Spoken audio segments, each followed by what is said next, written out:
Welcome back to the Line Podcast. My name is Aaron Alexander. We're going to start this program out today with a quote from Leonardo da Vinci, and he said that simplicity is the ultimate sophistication. And in that, the truth. Very interesting how so often, I'm guilty of this, we will cloak ourselves in fancy, unnecessary polysyllabic words or going deep into the meaning of things that might have been a lot easier to just maybe have some silence about or have a breath about or have a laugh about. And that's simplicity. It's fantastic stuff. This podcast is a place that we bring together the world's leading experts on all things health and wellness to help you optimize your mind, body, and movement. And today we have exactly that. One of my, I think I say this in a lot of conversations, and I really mean it. I especially mean it in this one. Seane Corn. She is absolutely one of the most authentic and also skilled and experienced yoga teachers and spiritual teachers and meditation teachers and breath work educators, facilitators. She's a really fantastic human being. And I am just so grateful to have gotten to share this conversation with her. We go deep into her process in unraveling and gaining relationship, or whatever the best language would be, around working with trauma. And we get into the history of that and the effect that having traumatic experience in our lives, the effect that can have on our physiology, on our mind, our emotional self, all the parts, our outward material self, everything. And we get into OCD, working with that. A lot of mind-body stuff in this conversation. It was just I would say it was a deeply connected conversation that I got to learn a lot. So I think you guys are going to really value this. Other news, we have the 7-day free trial of the Align Method online program, which is something you guys are going to devour, especially like this conversation, is getting into some fundamental breathwork practices to reset your nervous system, to stoke you up or calm you down. You can use your breath as a tool, and we offer you opportunities to make this time while we are hibernating in our homes a time of working on yourself. Self-care, movement, and all the things that you need to be effective in your body is all in that 7-day free trial. It can be found at alignpodcast.com/alignmethod or in the bio of Align Podcast on Instagram. Thanks so much for sharing this with your friends. Thanks for doing you. I hope you guys are healthy. I hope you guys are safe. And I hope you guys are inspired. I think during all of this pandemic stuff that we're experiencing presently in history, as of March 22nd is when I'm recording this, I think it is an interesting opportunity to reframe the way we're perceiving this experience. And the reframe that I'm taking is, how can I come through the next 1 month, 2 months, 10 months, whatever it may be, and come through being absolutely better than I was before, and see this whole experience as an opportunity. So that is my challenge for you, is how can we reframe this as opposed to something that we're getting through? How can we make it that we are savoring every moment of it and making it something that we value and we really devour this time that we are hibernating inside of our homes? What a fascinating time to be in human history. We are getting to experience a goddamn pandemic. Wow, gets me fired up. I hope you guys are really healthy, and I hope you guys are well supported, and I hope you guys are feeling good. We will get through all of this, and life will keep turning after this. It will go through a interesting transition. We'll see what that is. I think now is an opportunity to be a part of choosing a transition that goes more towards a place of connection, more towards a place of supporting your local community, supporting your earth, supporting the things that matter, as opposed to getting mired by some of the stuff such as pre-corona. I think a very common thing would be to be very stuck in our identities, stuck in our job titles, stuck in the kind of car that we drive, stuck in things of that nature. Not during pandemic, let me tell you. So I think after this, let's really make this about a refocus on the things that matter most to you. In order to do that, you need to define what the heck matters most to you. All right. Thanks so much for tuning in. On to the conversation with the beautiful, intelligent, and wise Seane Corn. Thanks so much for making time to do this. Thank you. I so greatly appreciate it. Yeah. I was telling you before as you came in, I was awestruck with how much I appreciated the writing of your book. How was the experience of putting it together?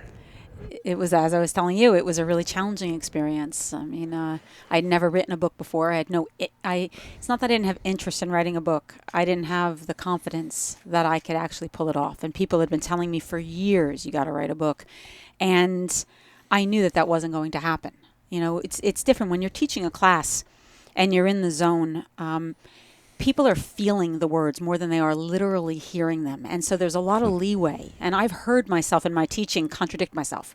I've said one thing in the beginning of a sentence, and by the end of it, I've flipped it and somehow said something completely different, but didn't bother correcting it because I knew that they would feel the intention behind the literal words and it would land the way it needs to. Yep. And so there's just creative freedom, but with a book, you can't get away with that. People are going to look at page 10 and page 100, and if there's any contradictions, are rightfully going to call me out. And so I had a lot of fear around actually writing the book and having to take ownership of the teachings that are so complex and historical and scientific, and knowing the responsibility of that felt a little too daunting.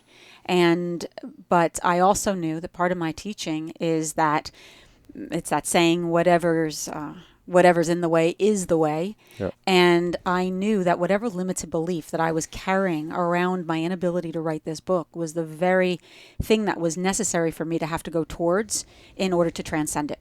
And that there was information in the process that was going to be transformative. And so reluctantly, I made that decision to take the time. Whether or not it got published was irrelevant. What was important is that I walked myself through that process. Mm-hmm. And did. So it was not easy. Like I had said to you, there wasn't a single day that went by in those 3.5 years that it took to write that I didn't stop at one point and say, I don't know what to do next. That I honestly didn't know the next structural step, the next creative step, the next philosophical step. I just didn't. I was at the edge of my skill, of my talent, and my knowledge. And yet, with a lot of, hair pulling and prayer and just hard work, would always get to the other side of it, which is what I eventually learned, is that my head will talk me out of 1,000 things. But my determination is often, you have to get past that and just trust the process. And the process proved that it works. I found it's refreshing hearing you say that, because I had a very similar experience, especially in relation to like accountability for my words. Mm-hmm. And so that's like with words and even podcasts, it's not such a big deal because they're like, oh, we're in a sauna, we're talking, whatever. But with a book, it's like, I'm saying what I mean. Mm-hmm. Yeah. Like, this is what I mean. This is like real, and it may change in 5 years, but like, this is the best that I can do. I'm presenting the absolute best package for you now. Yeah. I put my all into it. Yeah. And that's much more vulnerable, because then if you don't like that, it's like, well, that was me. Yeah. Or the best that I could find of me. Mm-hmm. And that to put yourself into that position is something I think is a rare occasion for me throughout my life. I'd imagine that resonate with other people as well. Yeah. Is that something that shifted your approach at communication or anything after putting the words to paper? I would have to say what was the most challenging for me is that,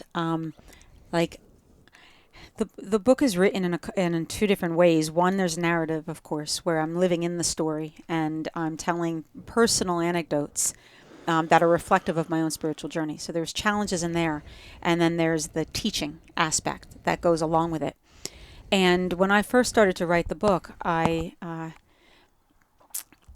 very first time I sat down to write the book, which was the day after Christmas, 4 years ago.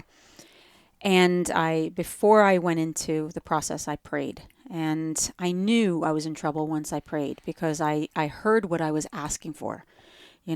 I wanted to step fully into my purpose and be in service and use my languaging in a way that was transformational, not only for me, but to all that would read this. And when you're asking for transformation, when you're asking for clarity, when you're asking to get out of your own way, I know that I'm going to have to go up against all the things that are in my way for me to be able to transcend it. So I was a little anxious. As soon as I prayed, I thought, ah, crap. But then the next thing that happened scared me even more, because the first words that I wrote in my book, they didn't end up in my book, but it was, my name is Cece. And as soon as I wrote, my name is Cece, and I didn't give it a lot of thought, but I kind of gasped, because obviously my name is Seane, but Cece is my childhood name. It's the name my parents called me, my family, my friends. And I was Cece, not Seane, up until I was around 18, 19 years old, when I left home and I moved to New York and reverted just to my birth name. But people where I grew up didn't even know that my birth name was Seane. So when I wrote, my name is Cece,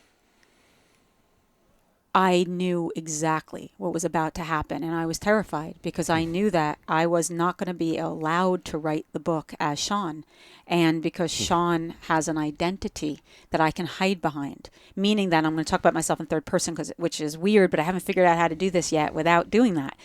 But Seane, I've been doing yoga since I was 18 years old. I've been in therapy since I was 18 years old. Seane has mentorship.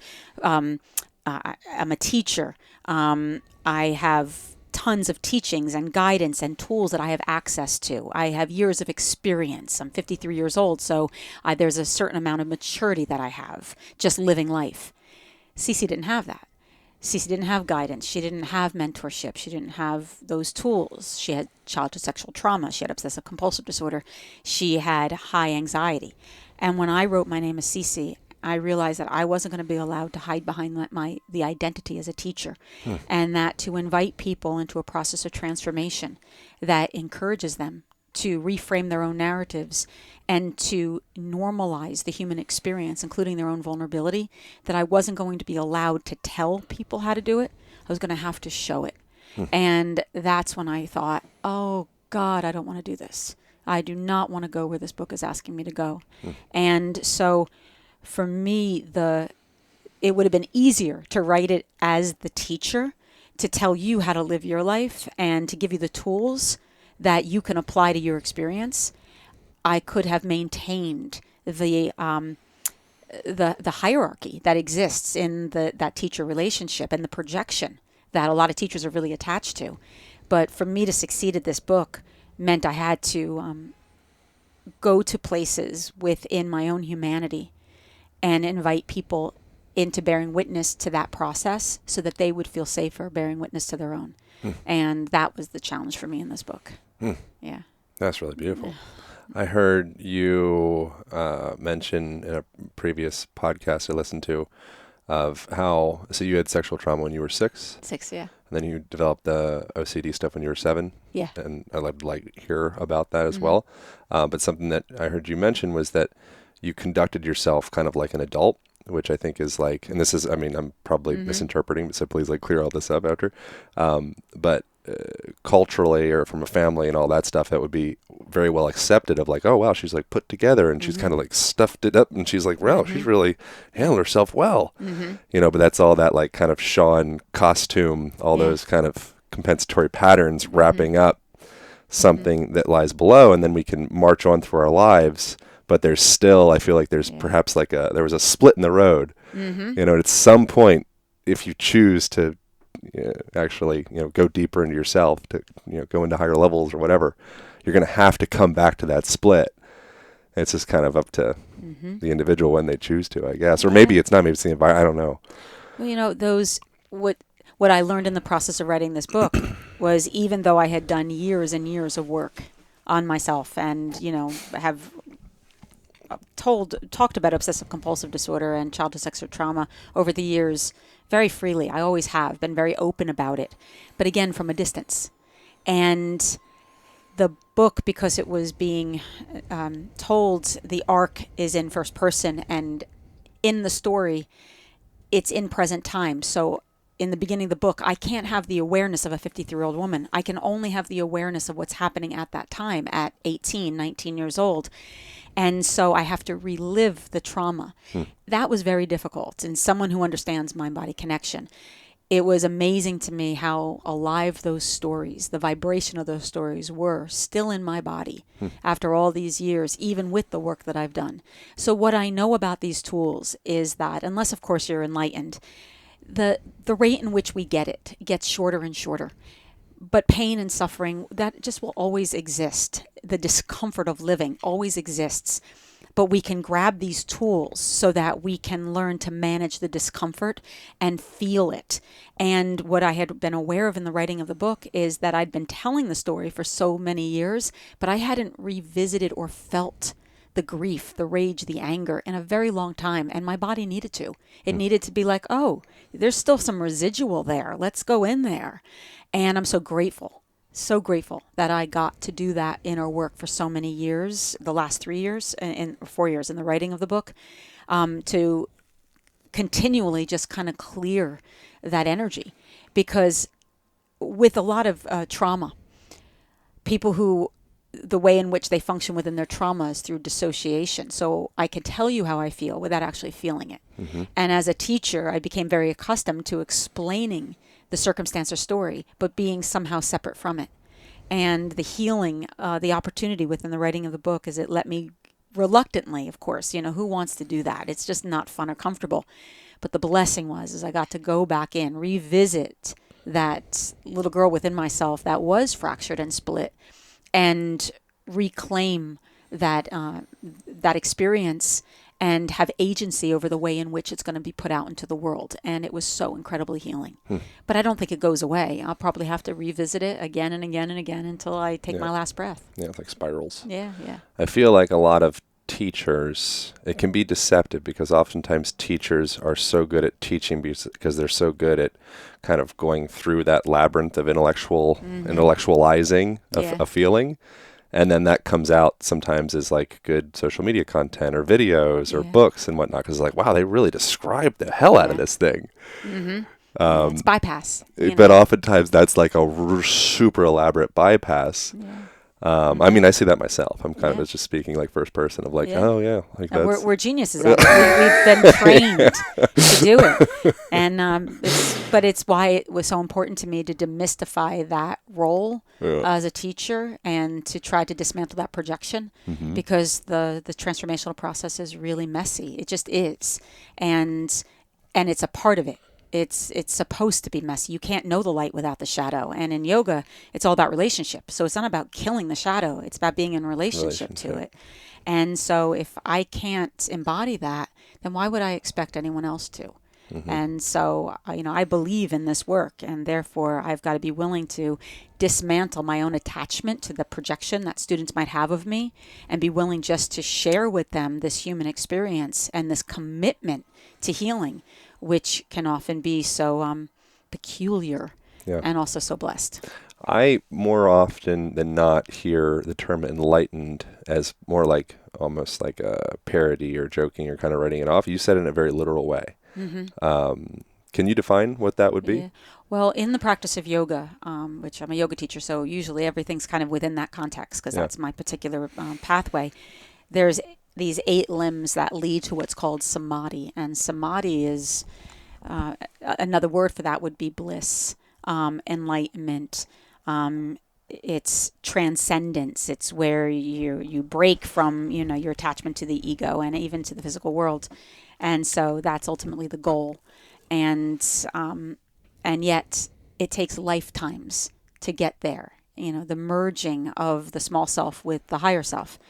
And another word for enlightenment in our vocabulary, because we're limited to our 5 sense realities, so our words are going to be limited within that scope, but love, and not necessarily romantic love or familial love, but that unconditional, encompassing love that we've been taught about. That's what we're in these bodies to learn about, and that opens us to the potential of enlightenment. And so karma is what we come back into these human bodies again and again and again to keep playing out these lessons, if you will, not for punishment, but in order to really embody these deep truths, because we can't learn forgiveness, for example, without betrayal. We can't learn compassion without judgment.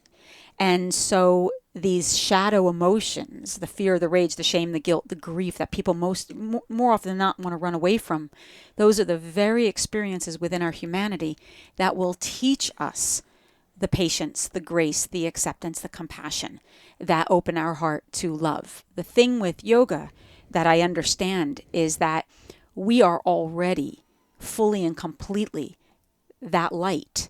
And the only thing that blocks us from the totality of that knowing is trauma and life experience and humanity and socialization and religion and education.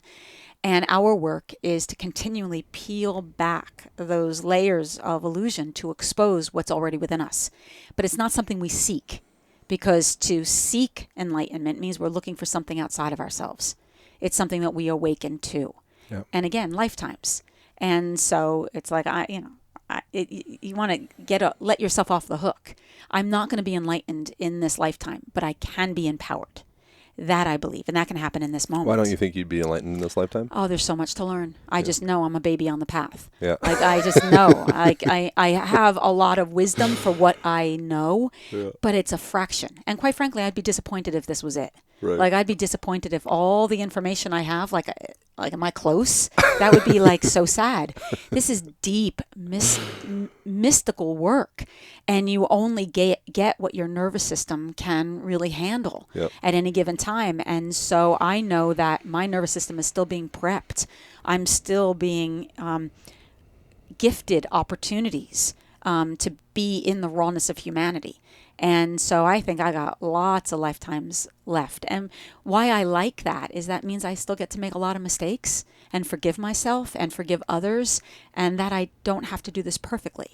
I just have to be present to what it is that I'm experiencing in the same way I hope that I would have the grace to let someone else be present to their own experience. My sense is that the further a person believes that they are from it, likely there's some reciprocal relationship of the closer that they are, where in the person that's like, I'm like right in there, come on, they're probably more deeply stuck in their ego, and they're very likely there's going to be an uncomfortable, some type of like pull out, coming like, oh shit, yeah, right. Yeah. I heard you saying something about, so like Ram Dass quote is that we're all walking each other home. Yeah. You know, so I think I've heard you mention a similar sentiment around like everything in your life is a lesson and is an opportunity. And I think it's interesting, like right now, like I feel this presently, we think, or I think, or whatever, like, oh, we're doing this podcast and we're, film this thing and content, whatever. And then, but beyond that, that's just kind of like the mask. And beyond that, there's probably some deeper reason that you and I and Max and every single situation throughout your life, your mother, your father, your son, the grocery person that dropped your milk and broke it, that was like, oh. And so if we can change that filter of how we perceive things, all of a sudden we can really be like a part of the game and playing it as opposed to just being, played by it. Yeah, spot on. Yeah. I feel very much that way. And that life just is, and you can't change life, but you can change your perception. And you can broaden your perception to see the miracle in every single moment, even if it breaks your heart, even if it's incomprehensible. There's opportunities in every single experience that's going to mature and evolve our soul. And so it just doesn't feel it when you're in it, It's like when people are often tell me that they're like bored by their own life, I just think, oh God, you're not paying attention. Yeah. It's like you are in the miracle. You are standing in the center of your own mystery. And it's just a matter of perceiving the beings that are around you through a different lens. Have you ever experienced boredom? Yeah, every single day, but just, but yeah, absolutely. And sometimes often I indulge it by watching. My go-to is true crime, anything related to true crime and serial killers and murderers. Like that's how I check out. You're like a breed of people. I'm a breed of people. Yeah, there's like people that are really into like crime stuff and all this, and I'm like, there's like people that they're like devout. Yeah. And there's people like, I don't know what the hell you're talking about. I am devout. That's how I often fall asleep is anything related to serial killers. Oh, interesting. Probably because I'm fascinated by what is it in the mind that can cause somebody a level of apathy Yep. that could cause them to do this kind of harm. I maybe that's what intrigues me. I'm not really sure. Yeah. Or the fact that we all embody all aspects of the human experience. And I would never, of course, indulge in that kind of apathetic thought, of course, to that degree. So maybe there's something about that human experience that's probably within me too, that I just want to understand. Like as a voyeur, like to stand on the other side of it safely at a distance, to try to understand what exists within the human psyche that brings someone to that level of darkness. Yeah. And in the same way, I'm curious about what brings people to different levels of lightness. You know, both are true. But yeah, I would have made a killer detective. That was a play on words, actually. A little pun, I think. Yeah. But I would have made a great detective. So is the process in like loving the Hitlers and loving the cannibals? Well, not the cannibals might be actually a fine thing as far as like history and tribes and whatnot go. It's like, but not that I've actually got this. I had like a 1-star review or whatever podcast because I'm like pro cannibals or something, and I've talked about like the history of cannibalism and like, you know, tribes eating their opponents and as opposed to just leaving the body. Anyways, sorry, that was a side note. I'm a vegan. I'm not pro cannibalism. As I'm stuck is what I'm here trying to say. in a sauna. I'm trying to say is I'm not pro, but it is a thing that exists, and perhaps like everything, there's, you know, it's just a process of love. Well, I mean, big picture, you know, do I love Hitler? No, I don't, of course. Yeah. And there's hypocrisy within my spirit to not acknowledge the human suffering that led to that level of disconnect. Yep. I always have to believe within myself that everyone is doing the best they can with what little they know based on their own trauma and the lack of tools that were available at that time. Yep. But that we are all here to awaken to what love is. And the rate in which that happens is between each person and the God of their own understanding. And I can't pick and choose who that's for. Again, that would be creating separation, the opposite of yoga. So I would challenge the hypocrisy within myself. If I believe we're all one, we're all united, and we're all children of God, does that include all of these people that have caused unimaginable harm and suffering? And the answer has to be yes, even though it hurts my body to acknowledge that. My spirit says yes, yes. Yeah, you know. It feels to me, something else I've heard you say is like you know, you love my blonde hair and my blue eyes and all that stuff, but you also have to love the history of bigotry and racism and, you know, all these other things that come behind me. Yeah. Because it is me. You know, like I'm just because the peak of the wave that comes out of the ocean presently that we call Cece or Sean or whatever is like looks cute and beautiful and does good things in the stretchy pants and all that stuff. Like I'm also this whole history of the ocean. And if there's some part that I don't love of that, I don't know. I just wonder if is the answer to love everything, including the Hitler. We don't need to keep on picking at it, but I mean, it is, you know. And I think to your point, what I have said is that again, it's a level of hypocrisy within the communities of yoga, is that we all want love and we want to put on the costume of enlightened being, and it for some looks a certain way. It's mala beads, it's you know, flowers in the hair, but yoga means to come together and make whole, and it recognizes, like I said, no separation between anything. And if I'm going to recognize that we are all one, I have to look at where is that not true. Where are the systems set up in such a way that create this separation, where some people who look like me get a lot, and for others, people who live on the margins, they don't have the same access. So are we all really equal? And if I'm a true yogi, I have to not only unpack what that means, but I have to look at my own complicity to it. And not as a punishment, but this is a part of the path. That when I hear people just say, well, I'm not racist, I'm not sexist, I'm not homophobic, there's just no way that can be physiologically true if you believe in the mind-body connection. I am a product of a culture that is historically dominating. I am a product of a culture that is racist, that is sexist, that is homophobic, transphobic, ageist, ableist. A product of a culture that is committed to stereotyping and prejudice. that lives in my body, and I've inherited those beliefs, whether I'm conscious of it or not, in the same way I've inherited my curly hair and my blue eyes. And so if I don't own that, what happens then is that I go out through the world and do and say things that create harm and don't take any accountability.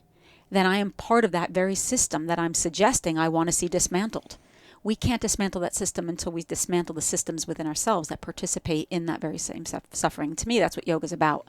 And so I'm not arrogant enough to say that I'm beyond racist thoughts or homophobic thoughts or whatever it might be. It's impossible. But when it comes up, usually in a moment of fear or overwhelm or ignorance, where my body is not in present time, those moments of tension is what's going to shut my heart down and put me into my head and put me into my reactive brain. That brain is my grandmother. That brain is my high school. That brain is the religion that was dominating in my culture. Yeah. And so I have to know in those moments, take a breath, feel into the body, and make a different choice so that the words or the actions that I take don't perpetuate that harm. Yeah. Wanted to take a moment to thank the show sponsor, Osea Malibu. Osea is spelled O-S-E-A. They are absolutely, hands down, some of the highest quality skincare products you will possibly find. Everything that comes from them is non-toxic, cruelty-free, vegan, sustainably packaged, all those things that are so dang important, and it's all made with love, as they say, in California. So if you are experiencing any kind of skin blemishes or any kind of breakouts or irritation or things of the sort, or you just generally want to nurture and support your skin with some amazing products using only the finest ingredients, then you can get yourself some Osea stuff and also get yourself $10 off by using the Align code. So you go to oseamalibu.com/align. That's oseamalibu.com/align. I know you guys are going to devour this stuff, and I know you guys are going to really appreciate it. It's also free shipping for orders over $75, and you also get free samples with every order. So get out there, support your skin, grab some of this goodness from Osea Malibu. All right, back to the podcast with the beautiful Seane Corn.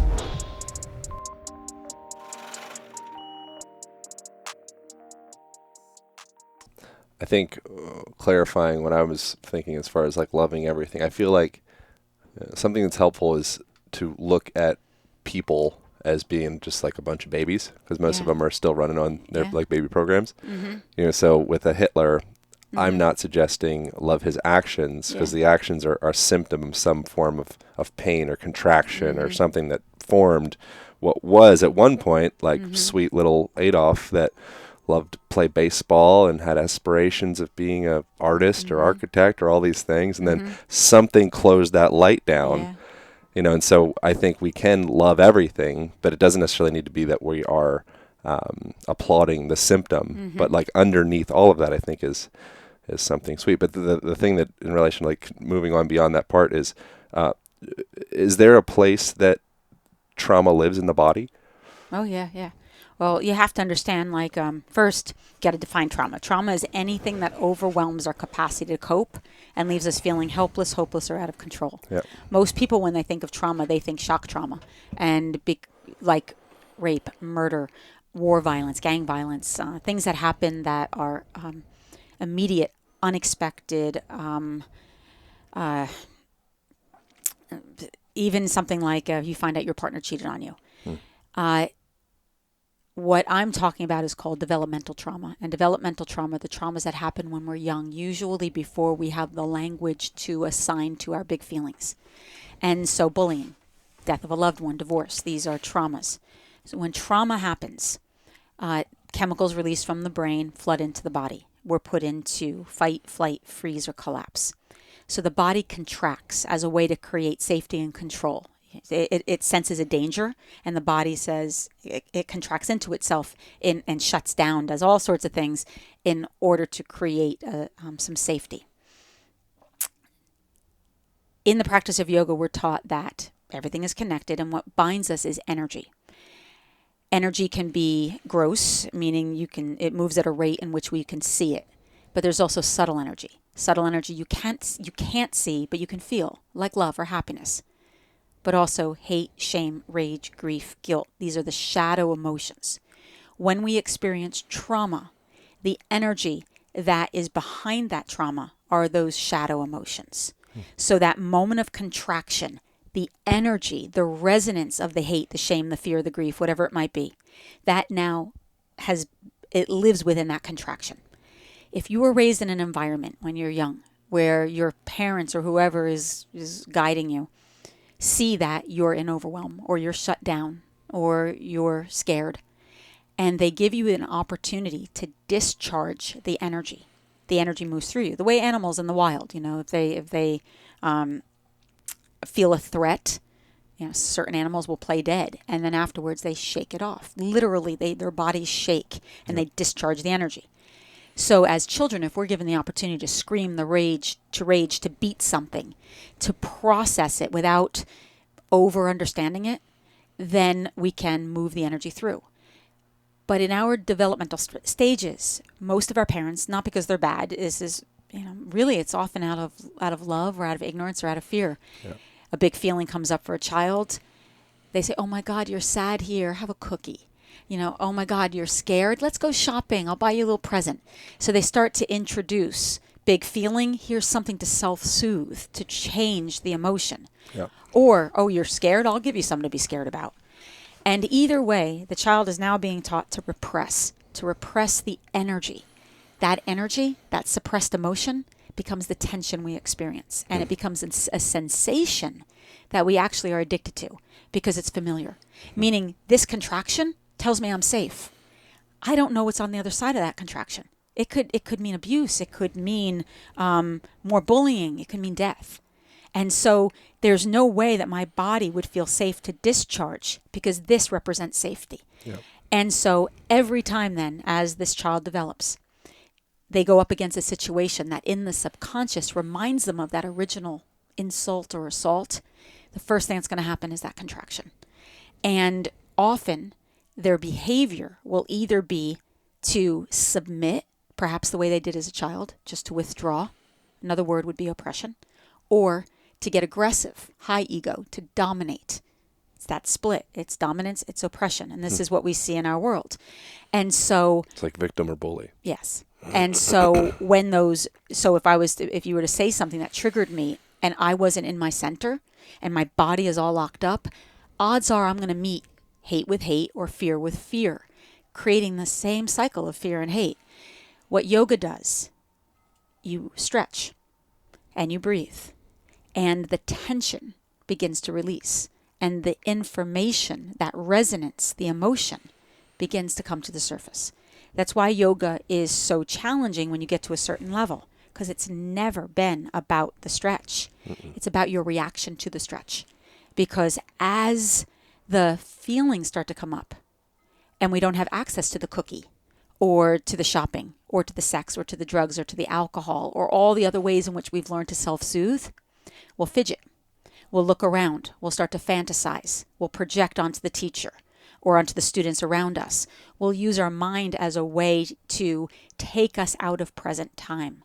And yoga teaches us how to breathe into the sensation, how to learn at first just to tolerate the discomfort, and then in time, peel back the layers to understand where did that discomfort come from and where does the trauma live within the body.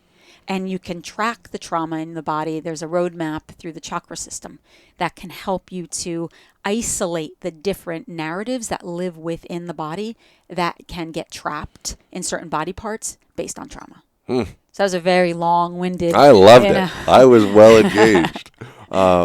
As you were saying that, it kind of reminded me of it's almost like raising kids. The fear of not wanting them to, you don't want to break them. You don't get any like user's manual on how to do anything. And I feel like sometimes that coddling can almost be like, the analogy's popping up for me as like spending money on a credit card for 18 years, and then eventually they'll get out of your house and they'll figure out how to pay for it. Yeah, right. Whereas instead we could have been just paying with cash the whole time. Okay, this is where we're at. This is what's happening. Yeah. There's no need to coddle this, or maybe coddling is appropriate for this moment or whatever, but let's address things as they are as opposed to just suppress. Yeah. And then at some point they'll be off my clock.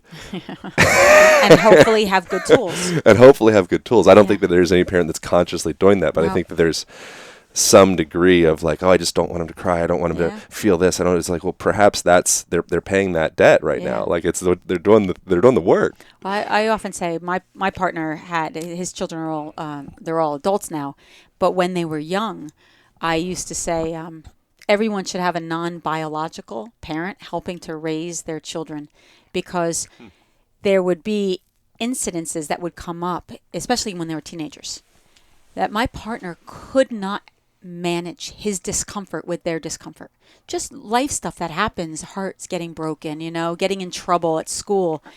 And I would sit on the other side of it and see that it was he was having a biological reaction to their discomfort, and he would do anything in his power to take away their pain, even though by doing that, he was just prolonging the inevitable and not really giving them great tools.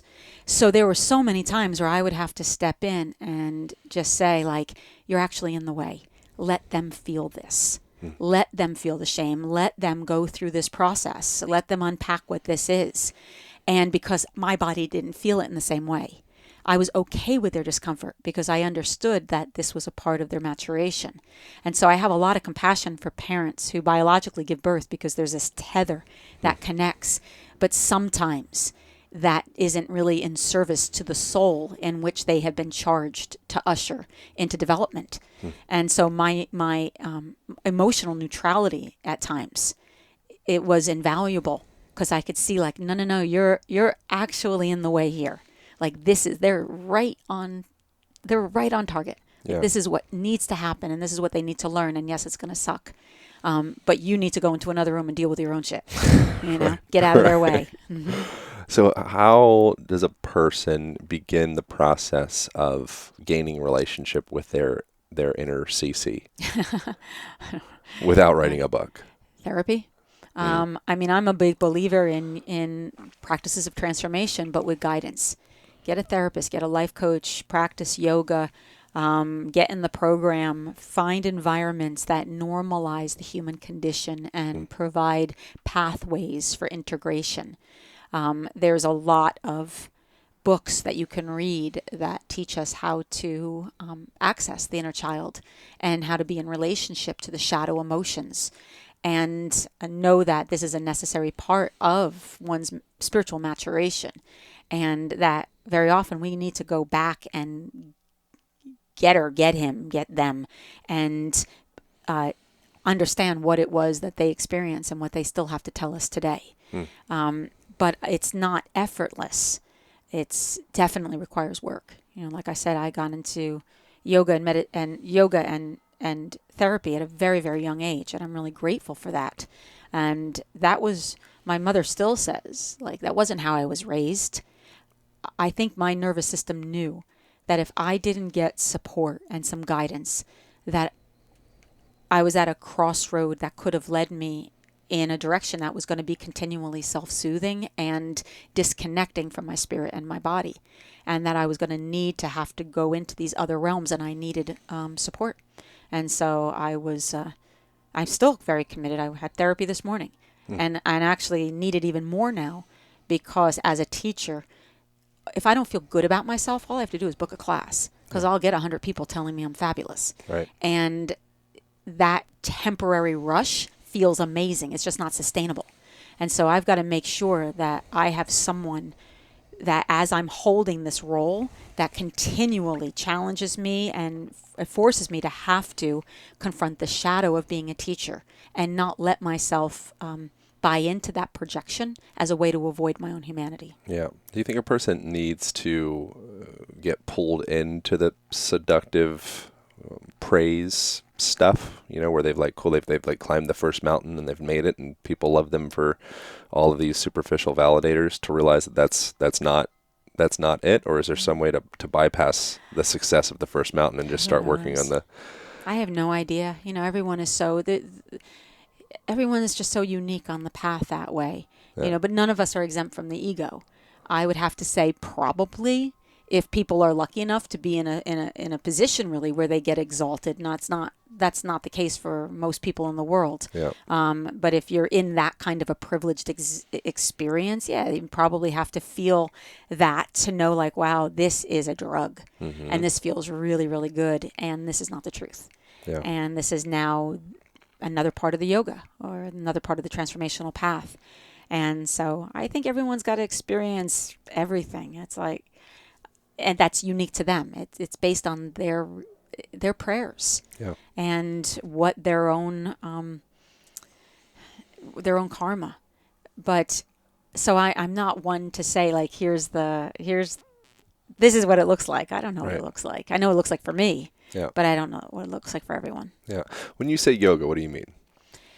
Well, like I said, people think asana. Yeah, asana is a part of the pathway. Yeah. Yoga is about, like I said, relationship. It's about recognizing that everything that exists is an aspect of the divine, and nothing is exempt from that level of holiness. And that I want to live my life recognizing this interdependency and being accountable for supporting it and helping it to continually evolve. And so, to move into that direction of oneness, of union, there's certain practices that prepare the body, the mind, to open itself to that grace. And asana, the physical poses that are most demonstrated in our world, often people think that is the yoga, but that's one aspect. It prepares the body for meditation. Yeah. It prepares the body to understand trauma. It gives them some resource to excavate the emotions. And then the meditation, I mean, I think some of the, I wouldn't want to say flaws, but my lack of sophistication in the practice has so far shown me that there's a little bit of a gap between asana and meditation. Mm-hmm. And meaning that in meditation, we're taught to detach. And big feeling comes up, you detach. But in contemporary methodologies, detachment without awareness is dissociation. And so too often I see people get really into the yoga practice, get into the meditation practice, but they don't allow themselves to be in relationship to those big feelings. And they don't unpack the narratives that live in the body and look at a spiritual picture to why things happen as they do, and move towards reconciling these experiences. So I see a little bit of a jump. And my work has always been to be, not to let myself move too quickly. It's to be in that narrative and understand what is it that's guiding my body that's actually keeping me from the God of my understanding. Yeah. And I can't heal it until I can see it. And so my prayer is always like, show it, hold that mirror up. Yeah. I've heard, I'm like all hot and bothered about Ram Dass, for I think good reasons, but he's, one of the things I heard him mentioning is, he's got all these different neuroses, and at one point they were like these monsters, and he was trying to push away and put back, and sex and like drugs and all these different things. And he says they never, after all his years of psychedelics and therapy and meditation and gurus and all that stuff, it's like everyone's still there. Yeah, yeah. It's like see it, but now as opposed to being this thing that I'm pushing away and trying to disassociate and disconnect. No, it's not me. Now it's like, oh, they're like my children. Completely. And they're all hanging out. We're all drinking tea, and they're like, oh, there he is. Yeah. There's little sex addiction, or whatever. They're like, oh, hey. Yeah. They don't get to run the show. They don't run the show. That's the thing. It's like but I have to be in relationship with them. Yeah. What we always talk about in the trainings that we do with Off Mat Into the World is, which is one of my training programs, is talk about that part of our shadow being the drunk child in the car, meaning that if you had a teenage kid who's drunk and they want to drive, you're not going to let them drive the car because they will die. They will kill someone else. Kill us all. You also can't throw them out onto the street because they'll run into the road and get hit by a car, or they can get hurt on the side of the road. You've got to take that drunk child and put him in the back seat. And what's that drunk child going to do? It's going to kick. It's going to pull your hair, and you're going to hand it a bucket so it can puke. You're going to maybe give it some bread, but you're never going to let that child get its hands on that wheel, nor are you going to throw it out in the street. And so to me, it's like those parts of ourselves are the drunk child constantly trying to interfere with really our common sense. And so you got to be like, oh, hey. It just doesn't get to drive the car. So who's driving? The witness, really the highest aspect of who we are, the adult self. It's the grace, it's the God, it's the love. That's who drives the car. It's always the love. But within that, there's parameters and responsibility. The adult part of ourselves is way less fun than that shadow part. It's responsible, and it's patient, and it's mindful, and it's compassionate. It's accepting. It forgives. That's the aspect of self that drives that car. And, everything else is ultimately a deterrent. It doesn't mean that jealousy doesn't get itself in there. But it's not sustainable. If jealousy is driving that car for days and days and days, it's not sustainable. But if jealousy shows up, all of a sudden you're like, okay, I'm out of alignment. But I've got to deal with that. I can't just say, jealousy, you're just bad. It's like, what are you trying to show me? What are you trying to teach me? Where am I out of alignment with myself? Where are you holding a mirror up to show that I am in disconnection with my own confidence, with a capital S, self-confidence? And so that jealousy becomes the very gift. It's the medicine that we need in order to come back home. If that makes sense. Makes a lot of sense. Yeah. How would you recommend beginning to have, you're describing it already, but just going deeper into gaining relationship or having a conversation with the drunk jealousy driver? Do we do like Gestalt therapy and make jealousy a pillow and talk to it, or Gestalt is amazing. That's how I started, was with Gestalt therapy.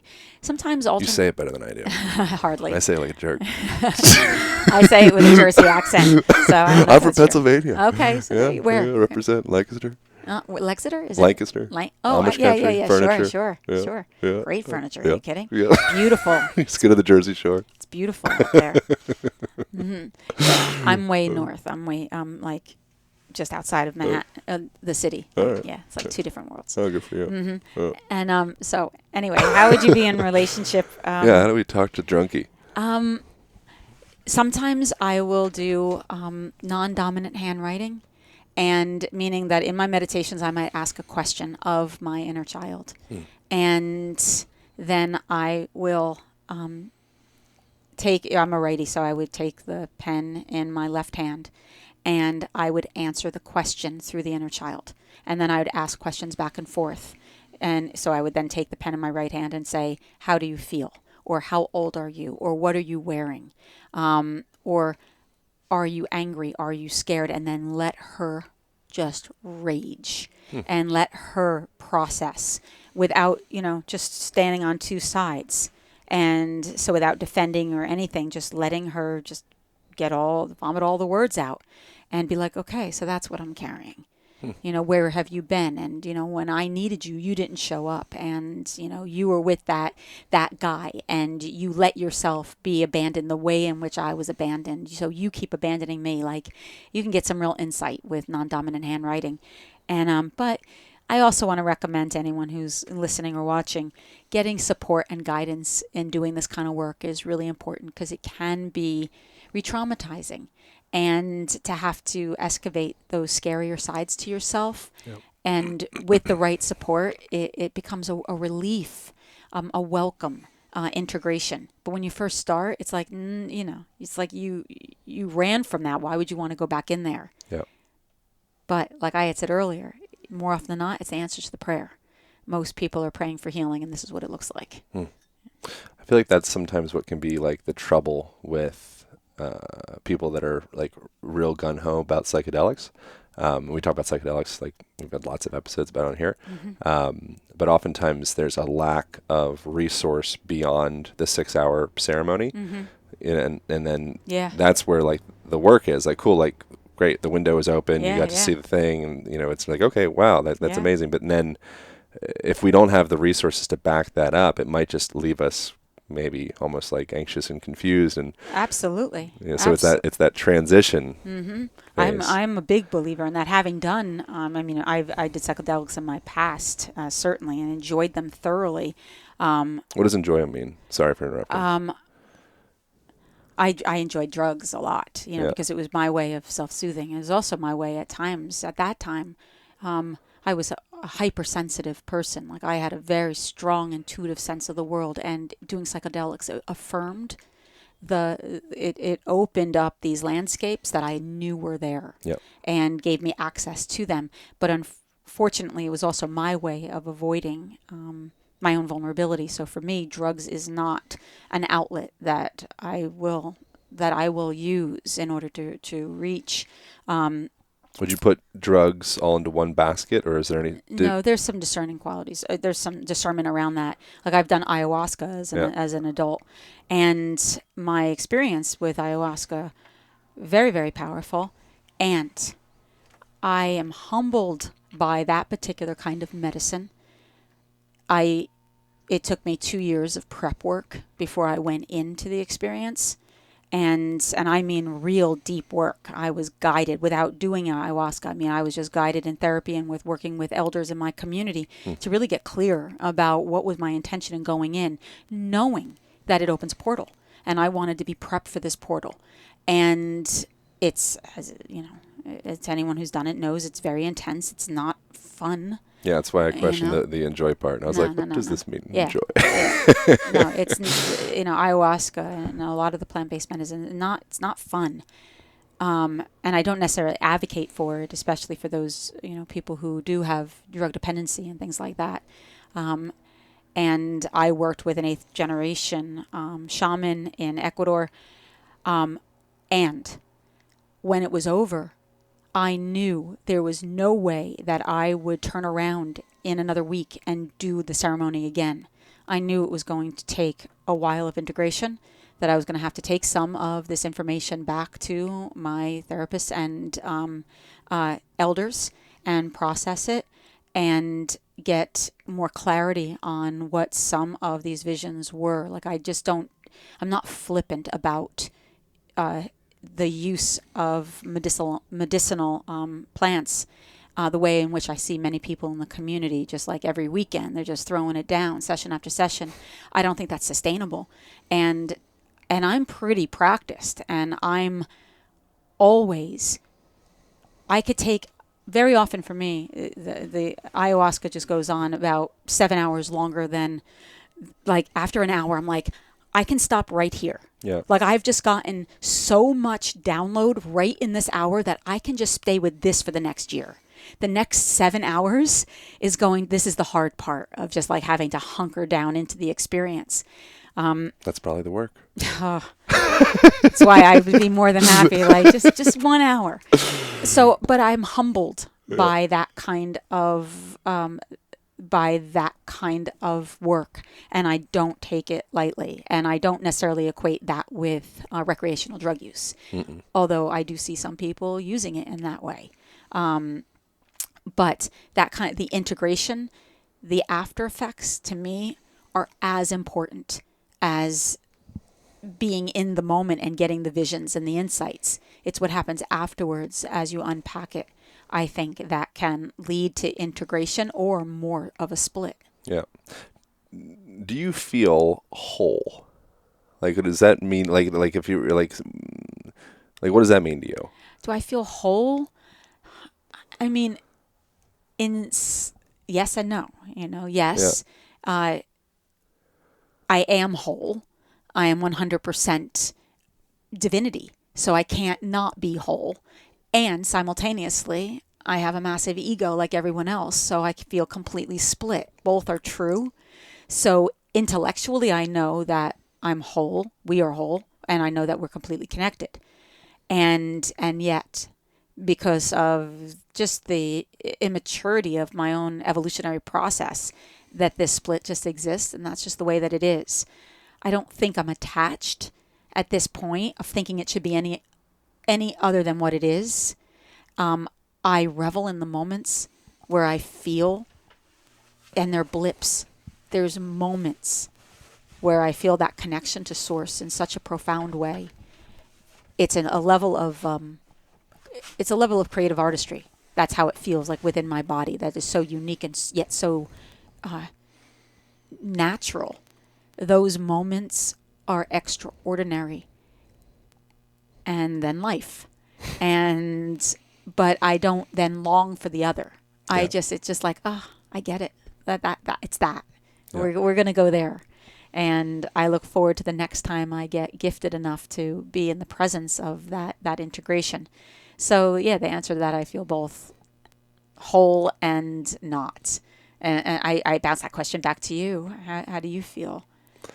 Yeah, it depends on the moment, and so something that I've gathered, I mean, essentially like reflecting essentially exactly what you said, and then not being overly attached to those sensations or maybe mirages of wholeness, because as soon as you grab onto that, then all of a sudden you're kind of setting yourself up for some form of pain, because it's going to drift, maybe within minutes, maybe hours, maybe days. So I'm learning a lot from you during this conversation. I feel like by being with you, I'm getting quite a bit. Yeah, well, vice versa. Oh, good. I'm certainly getting like a sauna. Yeah, right. At least a little warmer. I'm detoxing. Yeah. The sauna turns off in 35 seconds. That was the whole conversation. Is that true? Really? Yeah, we're looking at it right there. That's thanks so much. Oh, thank you very much. I so greatly appreciate that. That was so fun. Yeah, it's my privilege. I highly recommend people grab your book. How do people get it? Or whatever? Where do people go from here? Revolution of the Soul. You can get it at Amazon. You can get it at Barnes and Noble. You can get it hopefully at your local bookstore. That's even better. And I hope people enjoy it. And if they don't tell me. Right, exactly. Give it to yourself. Send me an email. Yeah. Send it to my assistant. I always say she'll burn it. My nervous system can handle brilliant, amazing.